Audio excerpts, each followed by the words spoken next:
This is Tax Chats. Hello, I'm Scott Dyring.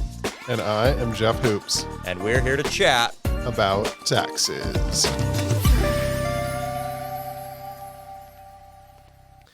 Hello and welcome to Tax Chats. I'm Scott Dyring, professor of accounting at Duke University. And I'm joined today, as always, by my friend and colleague at University of North Carolina, Jeff Hoops. Hello, Jeff. Here I am. He's here. He's always ready to go. And I think we have something that you might find fascinating today. Jeff, talk to us about what we're gonna discuss. So every day before class, I have what's called Taxes in the News, where students are just supposed to talk about something about taxes in the news. And always, every single year, for every class I teach, there's some kind of movement along one front, and that is the taxation of cannabis. And so some state is legalizing the taxation of cannabis. Some state is changing the way they're doing it. Some, like recently, one event was in California. Marijuana growers actually wanted some tax subsidies.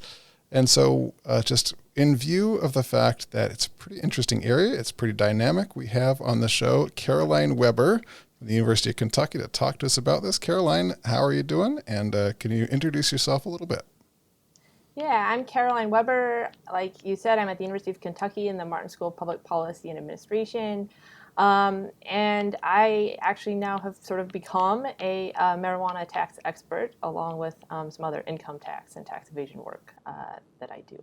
Now, there can't possibly be a lot of marijuana tax experts on the planet. So how did that happen? Yeah, so it was sort of coincidental. I was at the University of Oregon at the time in the Department of Economics, and a colleague of mine, Ben Hansen, and I were thinking about, wouldn't it be fun to write a paper together? But he does work on marijuana and cigarettes and alcohol. Sin taxes. Sin taxes, yes. And I do work on tax. So he had just gotten all this data from Washington State that traces out every plant from seed to final sale. It's part of their traceability system that they use for enforcement. And he was telling me about this, and I said, the funny thing, they had this huge tax reform, and I'm sure there's stuff to say there, and we should write a paper on this. And so that sort of inspired the original collaboration, and then I learned more and more about the area and accidentally became a marijuana tax expert. Unwitting marijuana tax experts. Good. So can you, based on your expertise, can you just kind of lay out the general climate for how we tax marijuana in the U.S., just how we should think about this? Yeah, so I mean, I sort of think of taxation and legalization as sort of inextricably linked. And there's a couple of fronts on this. One is, to get it legalized, often offering up that we're going to tax it and that'll fund things we care about. Most states say exactly what they're going to do with their dollars. Can be a way of getting certain, constituencies to agree to legalization. And so, and it's both, that plays a role both at the state level, are we going to vote on this ballot initiative to approve it, but also at the local level. Most states allow localities to either opt in or opt out of selling. So giving them a portion of the tax revenue or allowing them to impose their own tax can encourage them to allow sales in their jurisdiction. And so you have sort of this upward pressure, right? It seems so appealing. But then at the same time, marijuana didn't show up as a brand new good. It showed up from the black market. And so you're also like trying to stamp out the black market as you bring in this new legal good. And of course, for that, you might like lower taxes. You probably also want some enforcement and other things, but you might like lower taxes. And so there's sort of this really complicated dynamics and sort of calculations around how to tax marijuana. But they're really sort of tied to those two things. When governments talk about the types of things that they might use the tax revenue for, are there common themes? Is it like, we'll use it for education? That seems to be always the theme with like lotteries. The lottery might be a terrible thing, but we'll use the proceeds to fund education. Hopefully to make the people smarter so they're smart enough to not play the lottery. It's like a self-extinguishing cycle. Yeah. Does the same kind of thing happen with cannabis? Yeah, so education is one. Health is the biggest one. About 80% of states are going to say something about health, either directly tied to cannabis or use or things like that, or sort of indirectly, health more broadly. Education is common. Some will say part of their dollars are going to the general fund. Crime. Sometimes, obviously, some of the dollars are going to go directly to enforcement of the market. Some states are going to fund research on cannabis. So there's a lot of variation, but yeah. So when you said, all of this you've said is state. So cannabis is taxed at the state level. Is there any kind of federal level tax, or how does the federal government now view cannabis and marijuana? Yeah, so it's still a Schedule 1 controlled substance at the federal level. Which hang on. Nobody on this podcast is going to know what a Schedule 1 controlled substance is. Some people might know, and they're the funnest people. Well, that's true. But my mother, who will probably be listening, will not know. Can you tell us just a little bit about what that is? Tell Mrs. Dyring. For my poor mother. Yeah, so basically these are substances that are illegal at the federal level that are viewed to, not be good substances to consume, sort of on the worst of the list. So think like cocaine, other really serious substances. Cannabis is in that same category. And so basically, because it's sort of federally illegal and it's in this special, really bad category, there are a couple of things that happen. So one, obviously they're not going to set up special taxes to tax marijuana, but the income tax still applies with a special extra rule. So you do actually have to pay income tax even if you earn the money illegally. But for these Schedule 1 controlled substances, you have to pay sort of income tax plus because you face a tax on your revenue, and normally you would get to deduct all of your costs. But in this particular case, you face this provision 280E, which means you can only deduct your cost of goods sold.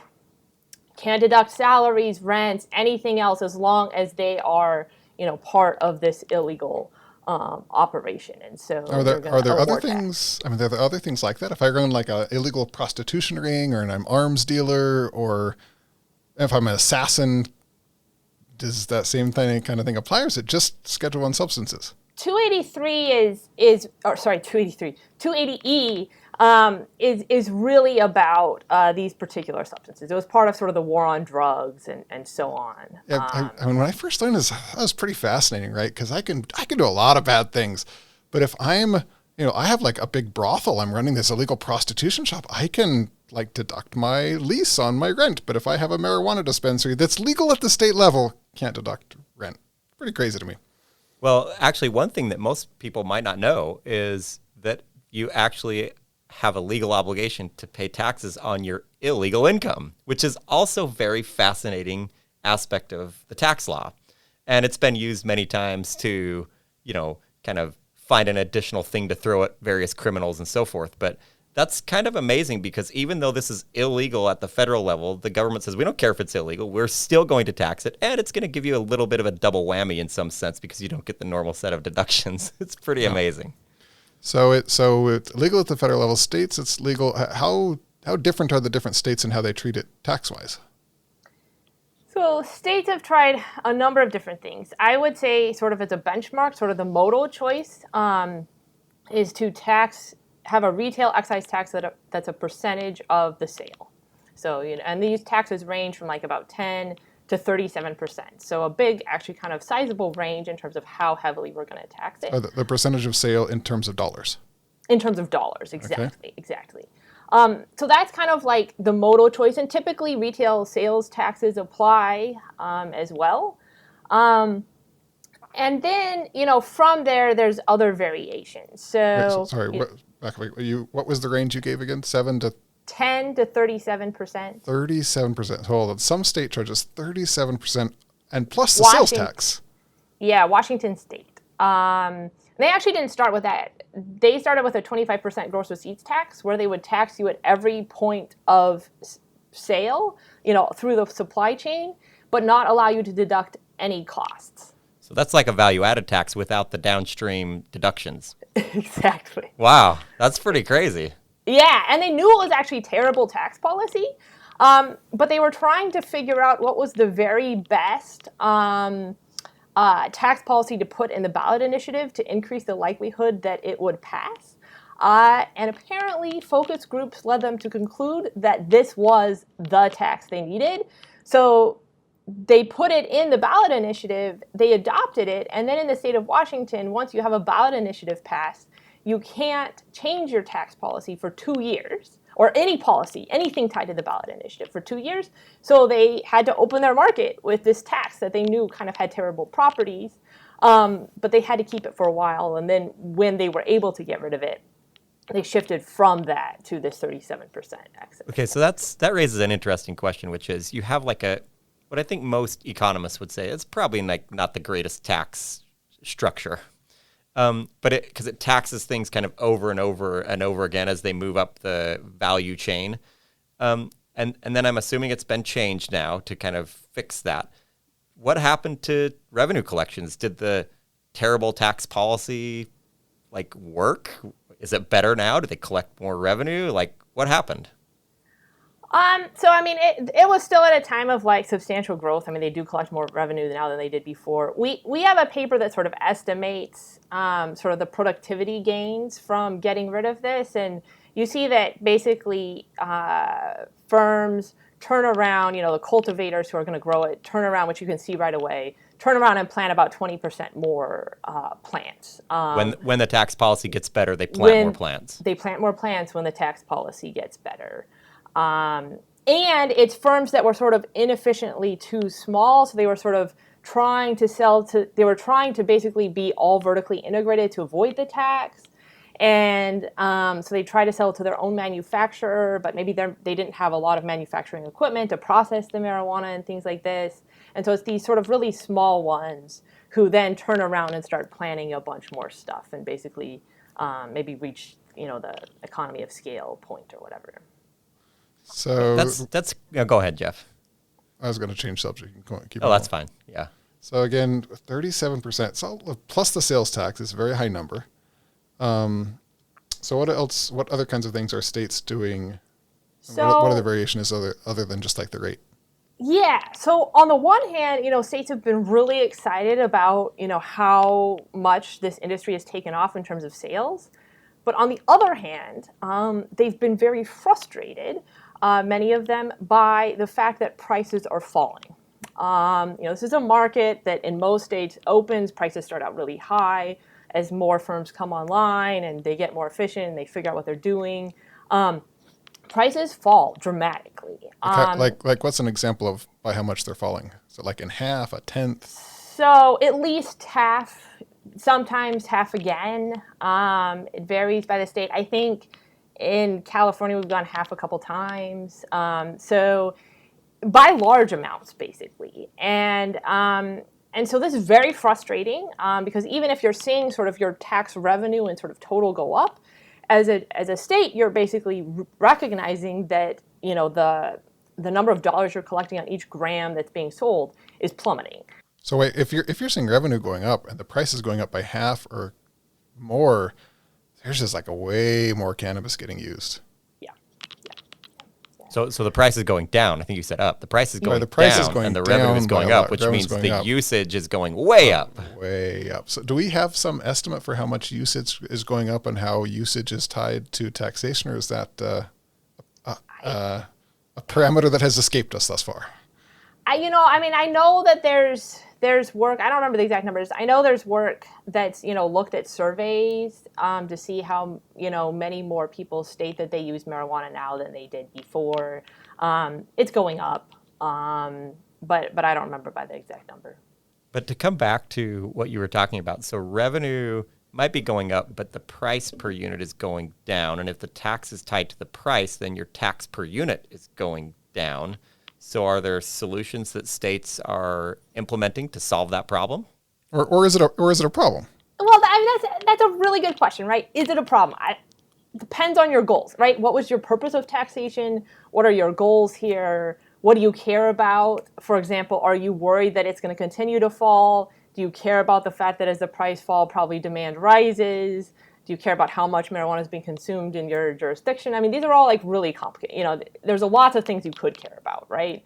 But to the extent that states are concerned about that, and part of this has to do with sort of a stable revenue stream program would be something I think they would like from their own perspective.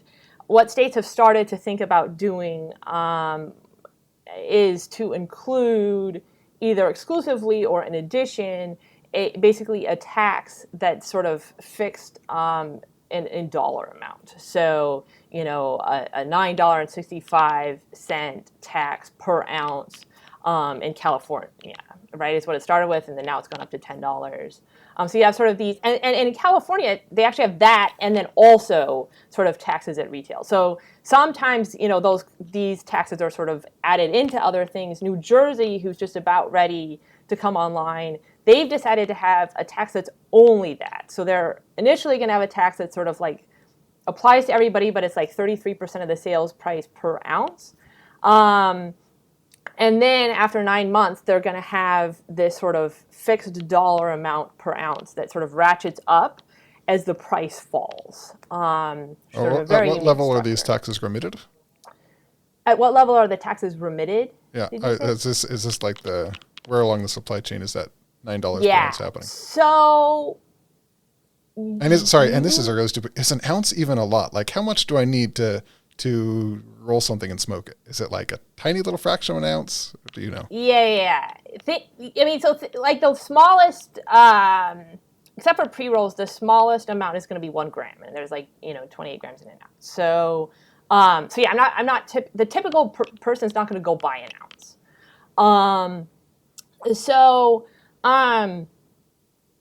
What was I saying? Oh yeah, where in the supply chain are these things being remitted? So, most commonly, but there's variations. So New Jersey, I think, has theirs set up at the retail level. Most commonly, when you have these sort of taxes per ounce, they're actually on the cultivator. And there is a reason for that. The reason is that, I think, or at least this would be my guess as to the reason, is that at the cultivator, you're just growing, flower. And then you're going to turn around and process it into a bunch of things. It might stay as flower and be sold as usable marijuana. That's, often around like 75% of the market. But you might also process it in other way and make it edibles, concentrates, a lot of other things. And so if you try to put this weight-based tax at retail, it's really weird to sort of be mixing, concentrates and edibles and flour. But if you put it at the cultivator while it's all still flour, then that's more straightforward. You could obviously fix it at retail by having different taxes. But I do think, actually, if it ever becomes federally legal, that part of the tax structure will have to change. Because cultivators are mobile. If I'm going to tax cultivators at a really high rate, we're just not going to grow it in your state, right? Is that possible already, that you could grow it? Let's say you have 2 adjacent states where it's legal. You don't ship it across boundaries, or would that be extra bad? It's extra bad. So you are not, because it's federally illegal, you are not allowed to ship this across state lines. Now, of course, that does not mean it does not happen illegally. When you say you're not allowed, this is every state that has passed it as legal has made this law. It's a federal law. Well, It's a federal law that you shouldn't be going it at all. So why would you ignore some federal laws and accept some federal laws? Well, so basically, states were not really supposed. So states were not supposed to make it legal, right? But they did, and so then the feds had to figure out, well, what were they going to do? And so basically, they came out with the Cole memo that more or less said, look, we're going to sort of let you do what you want, but 2 conditions. 1, you better keep it out of neighboring states, and 2, you better keep it out of criminal enterprise. And so that was kind of the deal. Some states have followed that deal, maybe arguably better than others. But that has, at least from a legal perspective, completely squashed any ideas of trying to sell across state lines. When we think about taxes, we often think, taxes are designed to raise revenue, or they're designed to do other things sometimes. one of which might be to encourage or discourage certain types of behavior. And when we think about sin taxes, we sometimes think, oh, maybe the purpose of the tax is to like discourage people from smoking or from drinking alcohol or from whatever it is. Do you hear, as you learn about taxation of cannabis, that sometimes the high tax rates and maybe increasing tax rates are designed to discourage consumption? Or is that never even part of the conversation? So I think it is. And so, for example, some of these weight-based taxes, the argument is they effectively want a floor. They don't want prices, there's a point at which they don't want this good to become any cheaper. So I do think, at least in terms of policymakers and potentially constituents, thinking about this, there is some taste for not having everyone consume it. And thinking of it like a sin good. It fits in a really interesting place in sort of this sort of, quote unquote sin good space, because, it's not great. Like we know there's different consequences of consuming marijuana, just like there are if I drink or, smoke and things like this. But they're interesting on a couple of dimensions, right? So, I can get super high, for example, and I can think this is terrible. I can run to the ER and flood ERs, which often happens when a state legalizes.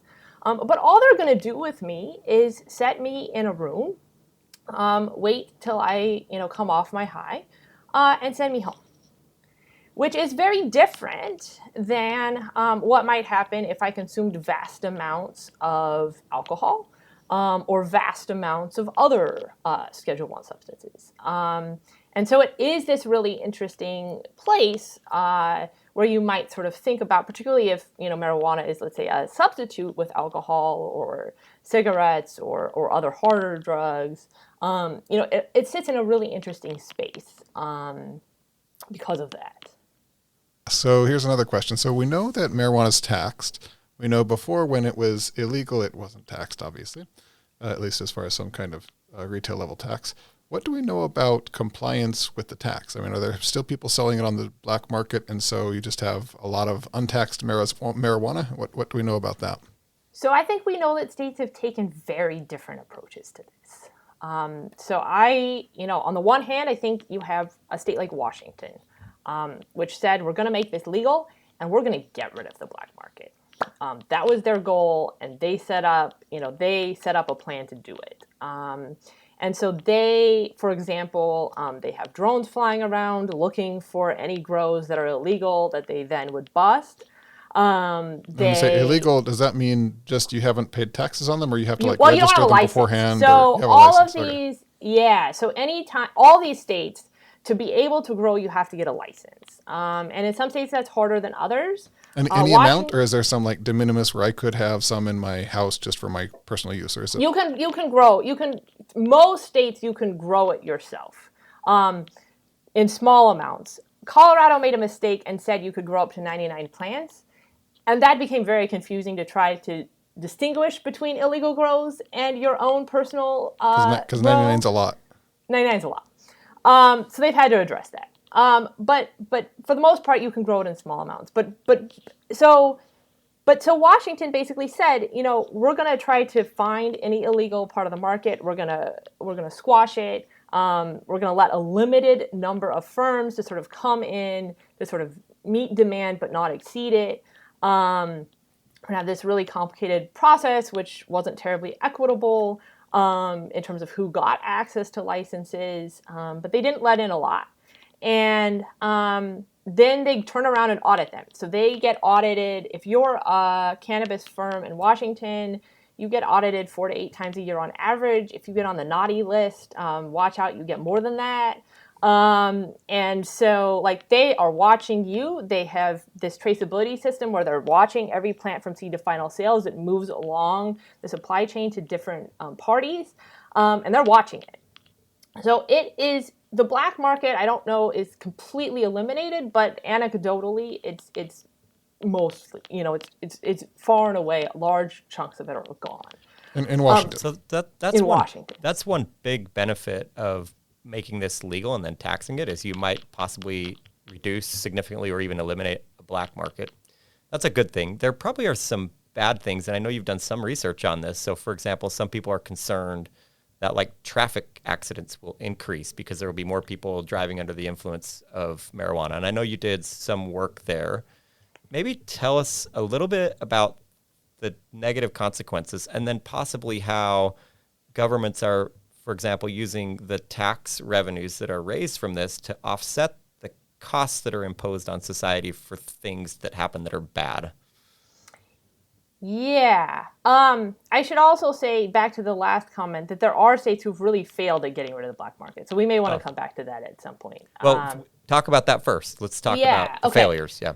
So Oregon and Washington, I would put at least quasi more in the failure category. And basically, Oregon, for example, just let every firm in. You wanted to sell, come. You want to grow, come. And so what did that do? It crashed, right? Prices crashed. They flooded the market. They had way too much supply.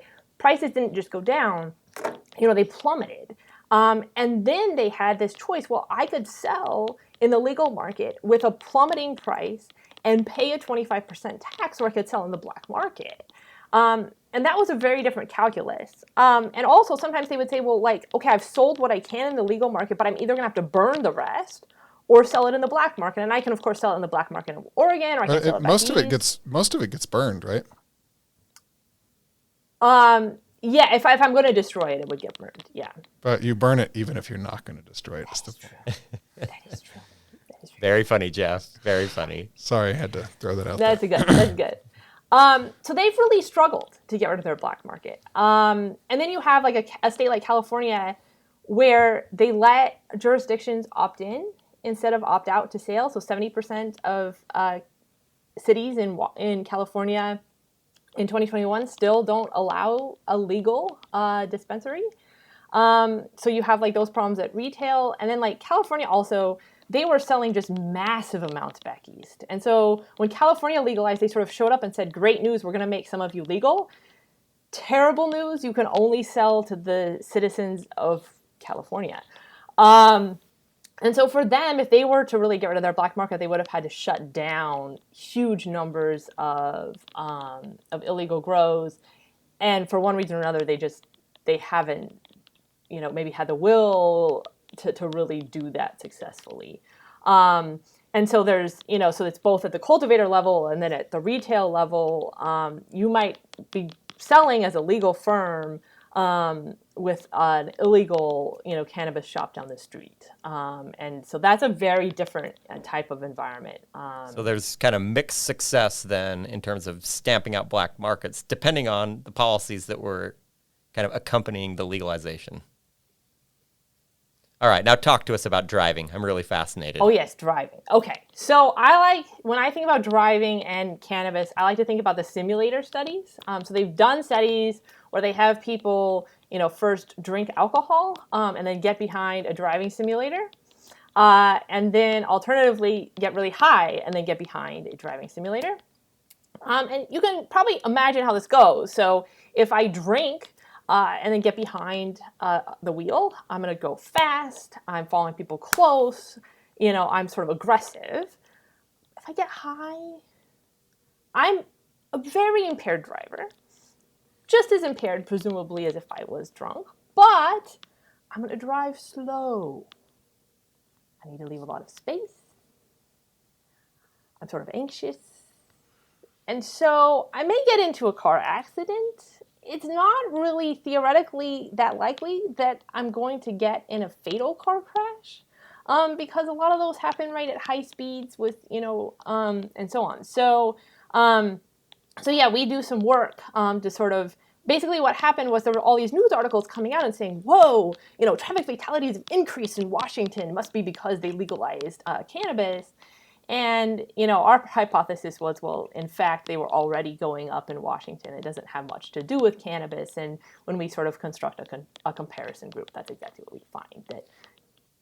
So it's a little kind of an interesting fact check because I had also seen those articles about Washington or maybe Colorado. I think I saw, traffic fatalities were way up and this must be because of marijuana. But it turns out when you guys ran this through pretty sophisticated econometric models, it wasn't really a statistically significant effect. Did I interpret your paper correctly? Yeah. Yeah. So then that raises the question, if maybe driving is not where the bad stuff is happening, but it could be happening in other places. Maybe not at all. I guess time will tell. Does anyone talk about the use of the revenues from the tax system specifically to solve the social problems that are created specifically by cannabis? Or is it, let's use it for whatever other good thing we want in the world? Yeah, sometimes they are, and I don't remember all of the different details, but they are sometimes, specifically a lot of times targeted to helping with sort of youth prevention. Because one space where we do know it's bad is youth. So kids consuming it as they're still developing is a bad choice. Just because it affects brain development, or why is it? It affects brain development. It can lead to sort of different mental health issues that persist, and so on. So they do really want to keep it out of the hands of youth. And so, either by paying more for enforcement up front to be sure that there's not direct sales to youth, or other types of campaigns, to educate youth about this and so on, are sometimes financed out of the sales. Well, we're quickly running out of time, Caroline, but this has been very interesting to learn about cannabis taxation and an additional piece of evidence that taxes, in fact, affect every aspect of our lives, of society, and everything else. So thank you so much for joining us, and we look forward to catching up again sometime. Thank you. Yeah, thanks so much. This was really fun. All right. I'm Scott Dyring. This is another edition of Tax Chats. We hope you'll join us again in the future. Goodbye. Goodbye.